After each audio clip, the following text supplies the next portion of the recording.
नमस्कार दोस्तों, अभिनव बिंद्रा, राज्यवर्धन सिंह राठौर, गगन नारंग और विजय कुमार। शूटिंग के इतिहास में इनके योगदान को कोई नहीं भूलना चाहेगा। ओलंपिक में इन शूटरों ने हिंदुस्तान की झोली में गोल्ड, सिल्वर और ब्रॉन्ज मेडल डाले हैं। तो भला कोई कैसे इनके अहम योगदान को भूल सकता है। ये शूटर्स भविष्य के युवाओं के रोल मॉडल हैं।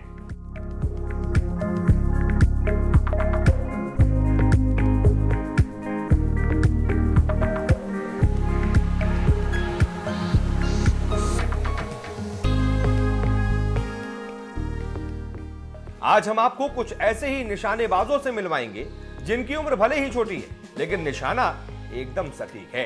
इन खिलाड़ियों का लक्ष्य ओलंपिक में गोल्ड मेडल जीतने पर है।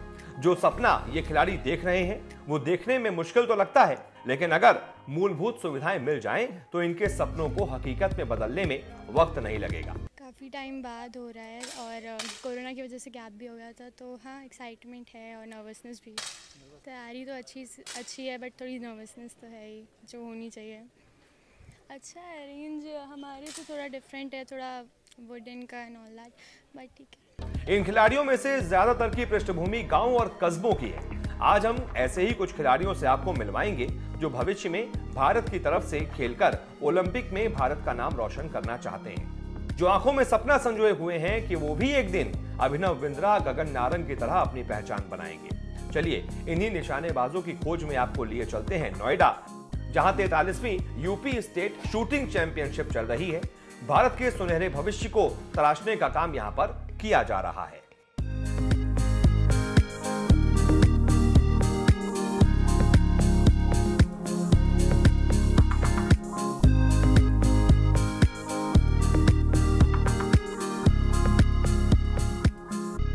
इनसे मिलिए, इनका नाम है शिखर त्यागी। जैसा नाम वैसा काम।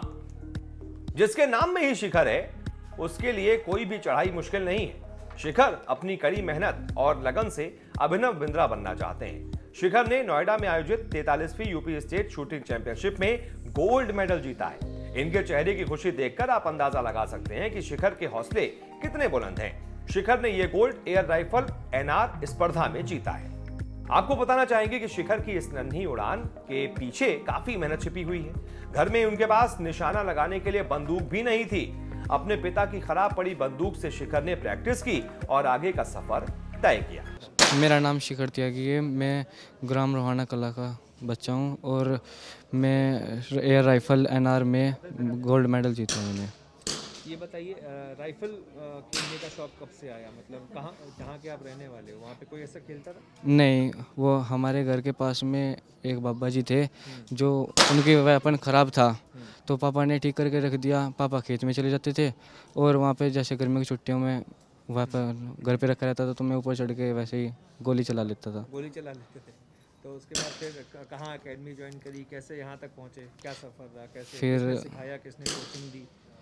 मैं फिर पापा मेरठ गए थे कि आप शूटिंग के लिए, तो फिर उन्होंने कहा कि आप मुजफ्फरनगर मनीष बालियान है कोच, उनके पास चले जाओ आप। फिर कुछ नहीं, फिर मैं पहली बार स्टेट खेला था सन 2019 में।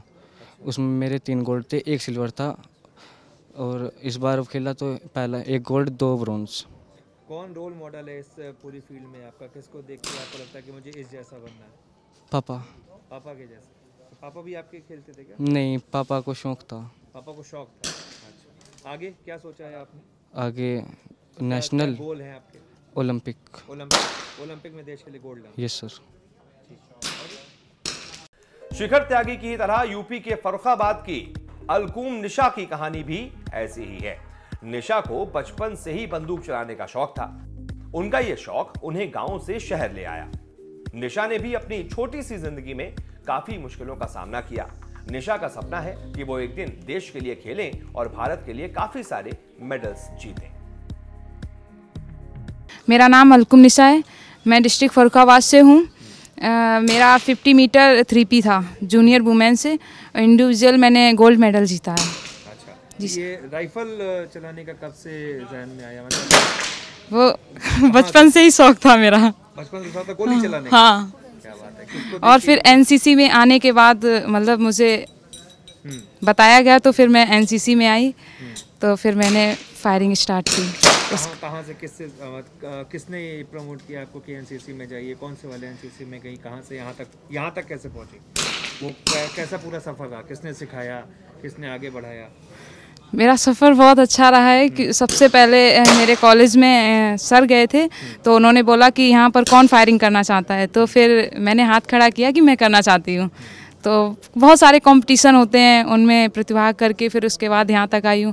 सबसे ज़्यादा श्रेय जाता तो मेरे माता पिता का, क्योंकि उन्होंने यहाँ तक मुझे बाहर भेजा है।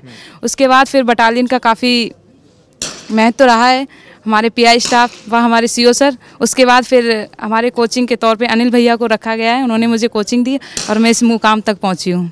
आगे आपका क्या सोच है? आपको मैं इंडिया के लिए खेलना चाहती हूँ अब। इंडिया के लिए यस सर।